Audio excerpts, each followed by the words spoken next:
Listen up, Buttercup. We gotta chit-chat about something. I just spent way too much time. Well, I did it today, pretty much this week, this month, probably most of my adult life, but I've spent way too much time just doom scrolling on the internet, and I came to one very important realization. I hate day trading. Obviously, with my own trading, there's ups, there's downs, there's dopamine, there's the lack of it, whatever. That's a roller coaster. But more specifically, I hate the day trading industry. Why, you might ask? Well, it's because it's full of gurus and gurus and charlatans and a lot of people who have a lot to say, but nothing to back it up. They don't have stats, they don't have analytics, they don't have brokerage accounts, they don't have anything besides a lot of hot air. Because something sounds cool or mysterious, they gain this social following, but they can't prove anything. They're not profitable traders. They don't have anything to back up the metrics or anything like that. They have nothing for the framework that they're trying to teach you, and it's nothing but a bunch of baloney. Now, if you were to ask, Matt, that sounds great. We get it. There's all these people on the internet doing a lot of talking and none of the walking.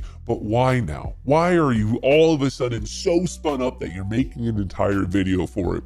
in all reality, the answer to that is I have no clue. I, for some reason, just got to some sort of tipping point where I just keep seeing this crap over and over again, where there's a lot of people who talk about their trading strategy, and then you ask them, how often does it work? How often does it not work? The average return, the average loss, what is your variance? What is anything, any form of metrics? And it's a lot of, nah, trust me, bro. It worked last Tuesday, so it should work for the next 1,000 trades in a row. It's some just absolute BS like that. And I don't understand why this industry can't get to a point where, okay, you might have a cool trading concept, but how has it actually worked out in the past? I know historically that might have been tough if you didn't have a background in programming or statistics, but now with the birth of AI and the massive popularity of all these LLMs that can do all that nerdy ass number crunching for you, it's incredibly easy. So now that I really think about it, this is pretty much a roundabout way to say that I got so spun up with the current state of the live day trading industry that I just spent a lot of time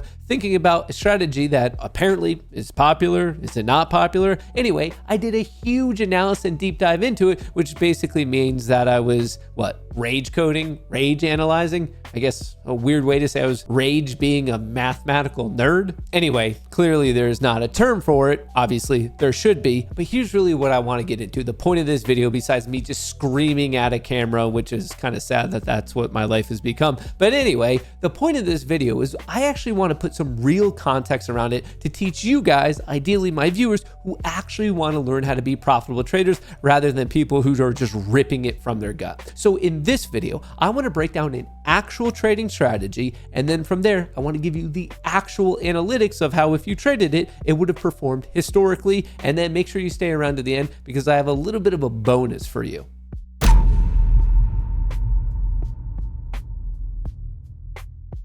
Alrighty, let's talk about Orbo strategies, ORBO, opening range breakouts. There's a really good chance that you've heard of this in the past, but if you haven't, let me give you a very quick refresher. It is the first trading bar of the day, and I'm talking about the regular trading hours. So if you're on the East Coast, that would be 9:30 to whatever time. So if you're talking about the 5-minute Orbo, it's from 9:30 to 9:35. The 10-minute Orbo, 9:30 to 9:40. You're picking up on the theme here. The 30-minute Orbo, 9:30 to 10. It is that first bar of the day, and the Orbo would either be, do you break to the upside or to the downside?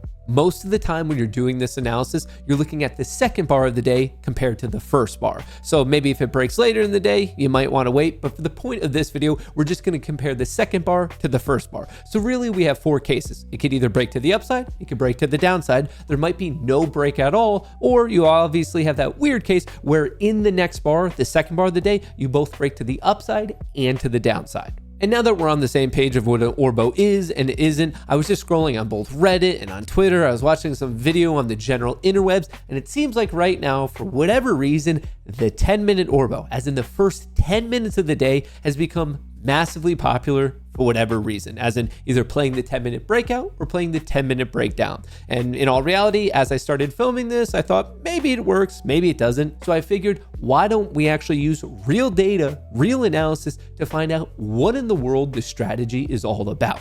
And with all of that in mind, it is time that we hit the pause button because I have to go take a break and do that analysis. So I'll catch you in a jiffy.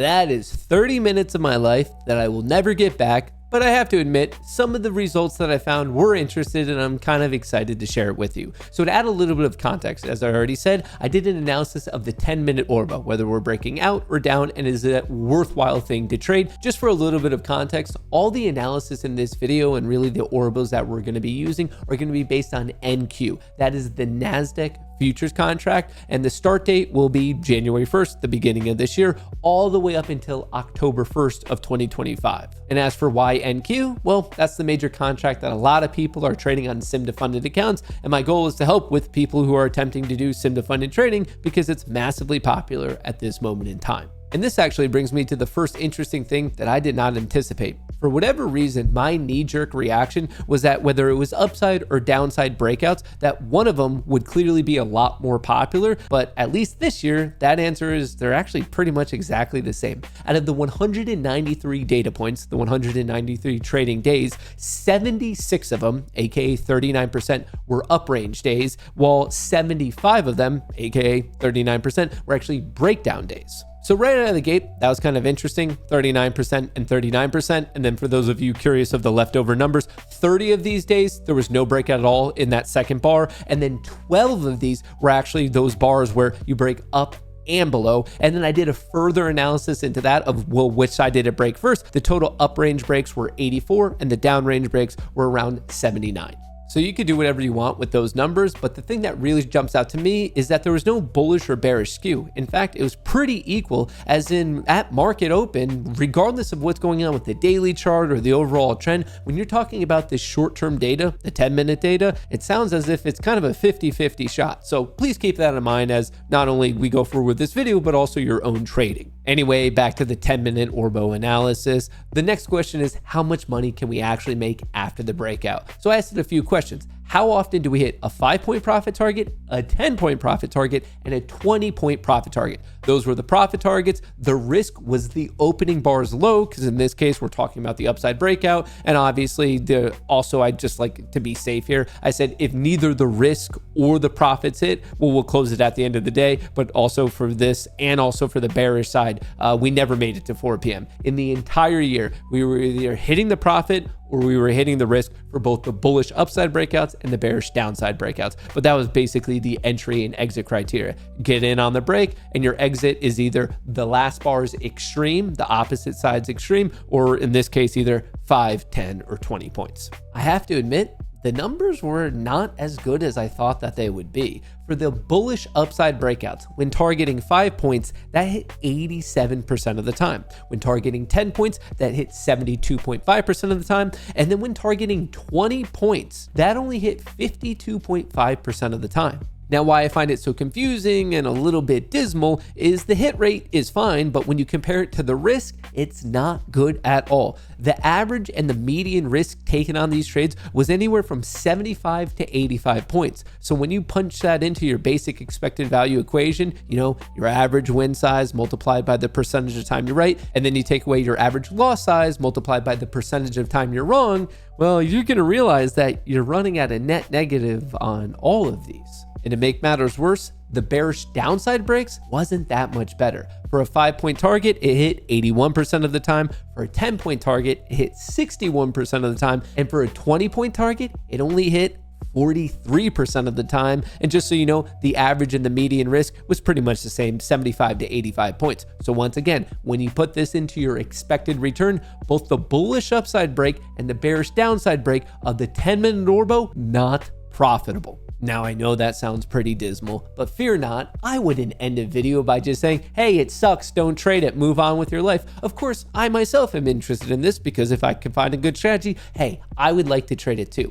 So that got me thinking, and I continued to keep doing analysis, and I realized maybe it's a little bit too greedy. Maybe the numbers improve if we go for some smaller profit targets. And this is when I started to wonder about a 3-point profit target, and check this out. The hit rate, the accuracy skyrockets. For a bullish breakout, when only targeting 3 points, it hits 96.5% of the time. And then on the flip side, for a bearish breakdown, when I'm targeting 3 points, that hits 97.5% of the time. As in this calendar year, The bullish upside target when targeting 3 points has only missed 3 times, and looking at the bearish side, it's only missed 2 times. So with all of that in mind, it got me thinking, can we use any of this data to actually make some money, specifically in the world of sim to funded while trading on futures, because that's the hot thing in the world of retail trading right now. And I'm thinking with a couple filters here and there to try to avoid those bad beats, taking the 10-minute Orbo breakout, or maybe potentially break down, targeting 3 points. I know it's small, but remember, sim to funded is so incredibly easy to scale that eventually, with a little bit of patience, you can make it some real money. In fact, that brings me to the most important part of this video. Would you be interested in kind of a little bit of a mini series where not only do I continue building on some of these well-known strategies, are they worth it, are they not? I'd be willing to buy some accounts myself and exclusively trade this strategy and then report back to you exactly how it does and kind of let you know my findings of where it went well, where it didn't go well, and most likely I'll probably come up with some ideas of how to improve it. So that's the strategy. We're talking about the 10-minute Orbo, but now the question for you, and I would love to hear from you in a comment below, do you want me to buy an account, exclusively trade this strategy, and basically report back to you its actual success or maybe potentially failure? More than happy to put my own money on the line.